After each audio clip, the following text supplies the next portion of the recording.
Hey there, Lord of Life youth and parents. I hope everyone is having a great week. I am coming to you today with details about our Mission Experience Week.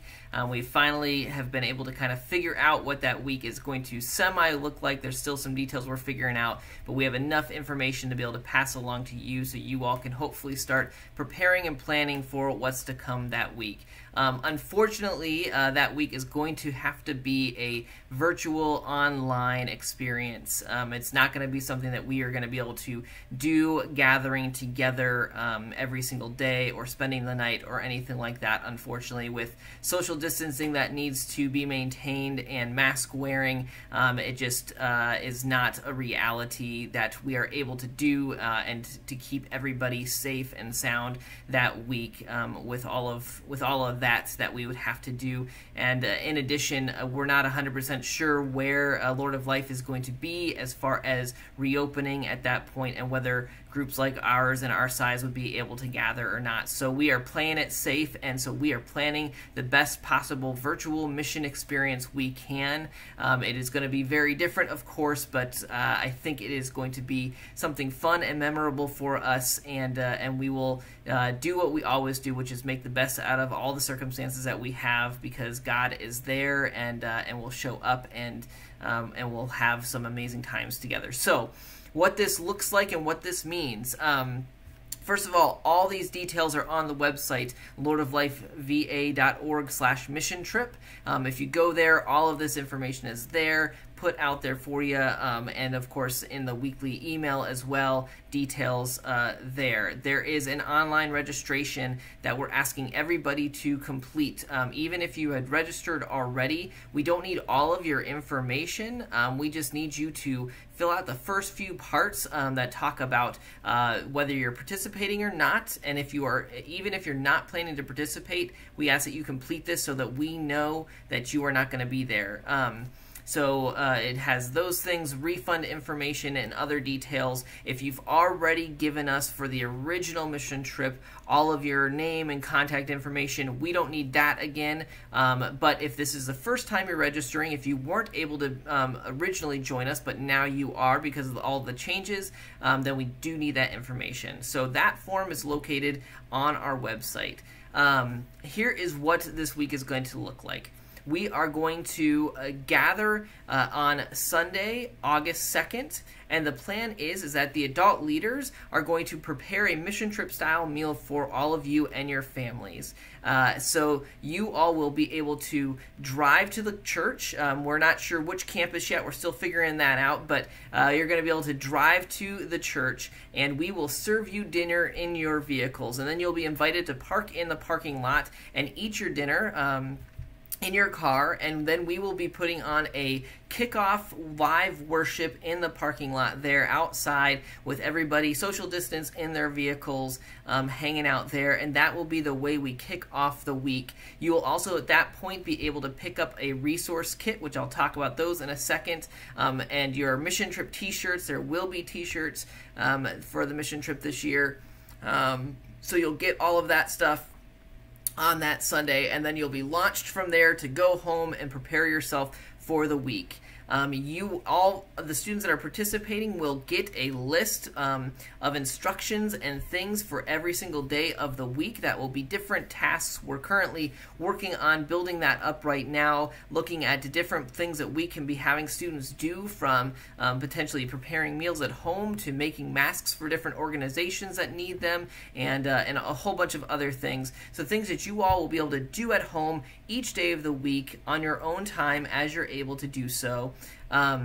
Every day we'll kick off with a video from me that will kind of get you going for the morning and give you your instructions. That video will be sent out via email and released on our social media pages and everything. You can watch that video whenever you want, but it'll be ready to go in the morning for you to utilize. Then every evening we will gather on Zoom together, and we will have a live stream worship that will be live streamed through the Zoom for our students. It'll also be live streamed out to whoever else wants to participate. The Zoom part with our students, that'll be just for you, but the worship only parts, that will be sent out to whoever wants to join. That'll be a mission trip style worship for all of us to enjoy. And then from there in Zoom, our students will break out into their small groups with their adult leaders, just like we would on a mission trip, and have conversations over our daily themes, talk about the things that we've done, and have a typical small group time that'll be on Zoom. Then when the small groups are finished, everyone will come back to the main Zoom room, and we'll have some games or activities to be able to keep ourselves entertained for about an hour or so in the evenings, to just kind of unwind and have fun and socialize with one another. That will happen Monday through Thursday, the whole week there for us in the evenings. Friday, you will still have tasks to do, but Friday evening will look just like Sunday evening, where again you and your family will be invited to come back to one of the campuses where we will have a mission trip style meal prepared for you. You will get to eat that in your cars, and we will do a closing worship that celebrates all that we have done during the week, and that will close out our week. In addition to all of that, we are working on 1 or 2 potential projects during the week that would allow us to come together for a short period of time. Things like working at local parks that would allow us to be outside, social distanced, and wearing masks, and doing those things safely. So we're still exploring those, so there's a possibility of that on Tuesday and or Thursday of the week. And as we get those locked down with different organizations, we will let you know. And you'll see in the registration form there's a question about transportation if those happen. So know that's something we are working towards. So we are hoping that we can maybe have some in-person things that we can do safely based on CDC guidelines and the restrictions of our PLC leadership and all of that stuff to keep everybody safe. There is a medical form online. The medical form's only needed if you are going to be participating in those days, and if those days happen. So you don't need to fill that out immediately, but as soon as we announce that we are going to be doing sometimes in person, then we will let you know that, and you can start completing those and getting those turned into us. The resource kits and the pricing and all of that. So we are going to put together resource kits for every student that wants one that will include everything that you need to do the projects that we're recommending for you to do during the week. That might include food if we're providing you with meals to make for your family. It'll include the supplies to make masks if that is one of the projects. It'll include all of those things. To get that resource kit, that's $100. That is the only cost that we're passing along to students and families for this mission experience week. If you do not want that kit, because either you won't be able to participate in those parts of the experience, or you want to supply your own things from that kit, that's totally cool. There's no cost to you. We just need you to register and let us know that you don't want that kit, and we will make sure that we don't expect any money from you. But if you want that kit, then that's $100, and you can pay that if you haven't already. If you've already paid for part of the trip from previous payments, then you've done that and you're good to go, and we'll have that kit ready for you, ready to go on that Sunday. If you're not going to be in town, but you're going to be in a place where you're still able to participate, at least in the evening stuff, that's great. You can join us for that, and you can do that part for free. So we ask you again to register and mark that off and let us know that you will be there, and we will have a great time having you in worship with us and small group as well. So there's a lot of ways that you can participate in this. If there are conflicts on one day or something like that you can't join us in the evenings, that's fine. You can just communicate that to me and we'll get that all worked out. The beauty of this is there's a lot of flexibility to it. We'd love for students to be able to join us for the entire thing, but if you can't, we understand, and anything is better than nothing. So there's lots of flexibility in all of this. In addition, as far as money goes and refunds, I know most of you have paid something up to this point, so we're giving a lot of different options when it comes to the financial side of things. You can request either a full refund completely, and we will just give you all of your money back the way in which you paid it. So if you paid it online, it'll be put back to the credit card or your bank account, whatever you used. If you want to get the resource kit and then have paid in above the $100, then we can refund everything but that $100 back to you. We can also take the money that you've already paid and we can apply it to next year's trip. And you can just let us know to do that, and we will take all of that. We can also take, if you still want the resource kit and you want the rest of your money other than the $100 to go towards next year's trip, we can do that too. All of those options are listed on the registration form, so when you complete that, you just check which one that you want, and we will make sure that that happens and get that all taken care of.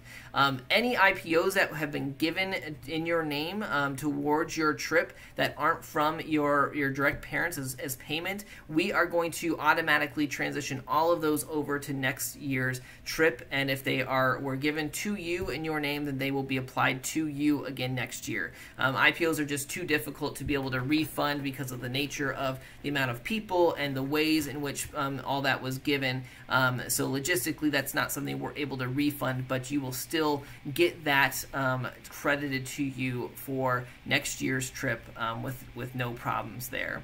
So that is the refund pieces.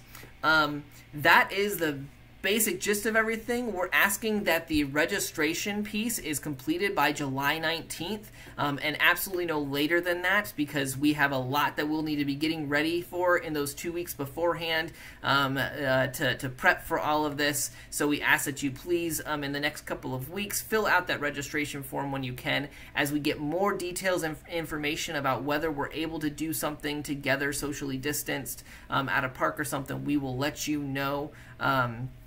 But know that we are working on that, and until then, if you can get those registration forms in, we'd greatly appreciate it.